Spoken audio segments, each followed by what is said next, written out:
دوا بەدوای بڵاوبوونەوەی هەواڵی ڤایرۆسی کۆرۆنا و توشبوونی هاوڵاتێکی زۆر لە وڵاتی ئێران حکوومەتی هەرێم دەستی بە کۆنتڕۆڵکردنی سنوورەکان کردو ئەو هاوڵاتیانی کە لە ئێران گەڕاونەتەوە لەژێر چاودێری و کۆنتڕۆڵدانران لالایەکی ترەوە بۆ هۆیەی بازگەی بانیمەقان پردی پەیوەندی نێوان عێراق و بەشێک لە کوردستانە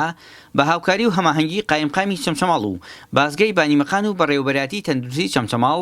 هۆبەیەکی پشکنین بۆ ئەو هاوڵاتیانە دانرا کە لە خوار و ناوەڕاستی عێراقەوە ڕوو لە هەرێم دەکەن. بەڕاستی لێتە ناشارمەوە پێم خۆشە خودی وەزیری تەندروستی و وەزیری ناخۆ بێنە سەرخەت بەڕاستی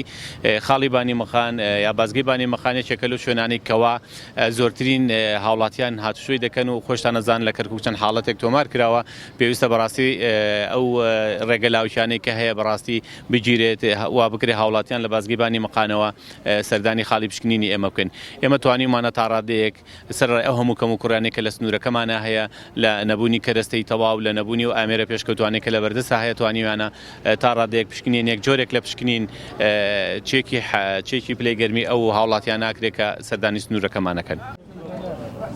لای خۆشەوە قایمقامی قەزای چەمچەماڵ سوپاسی هەڵوێست و هاوکاری دانیشتوانی کەرکووک و دەوروبەری کرد کە لەو بازگەیەوە تێپەڕ دەبن و بە خۆشحاڵیەوە ڕوو لە هۆبەی پشکنینی ئەو بازگەیە دەکەن و هەروەها ئەو دەنگۆیانەی ڕەت کردەوە کە گوایە بازگەی بانیمەقان بەڕووی ئەو کەسانەدا دادەخرێت کە ڕوو لە چەمچەماڵ دەکەن. جێگەی دەستخۆشی بۆ ستافی تەندروستی و هەروەها برایانی پۆلیس بەڵام لە سەروی هەمویانەوە من سوپاسی ئەو هاوڵاتیانە دەکەم کە لە سنووری کەرکووک و باشووری کەرکووک و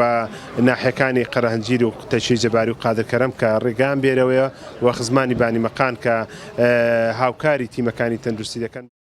دوو ڕۆژ بەسەر دانانی ژووری عملیات و هۆبەی پشکنینی ڤایرۆسی کۆرۆنا لە بازگەی بانیمەقان تێپەڕ بووە و تاوەکو ئێستا هیچ حاڵەتێکی گوماناوی لە نێو ئەو هاوڵاتەدا نەبووە.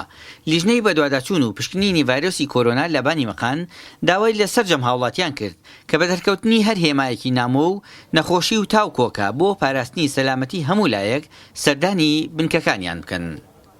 مەجید حەمید، گەلی کوردستان، چەمچەماڵ.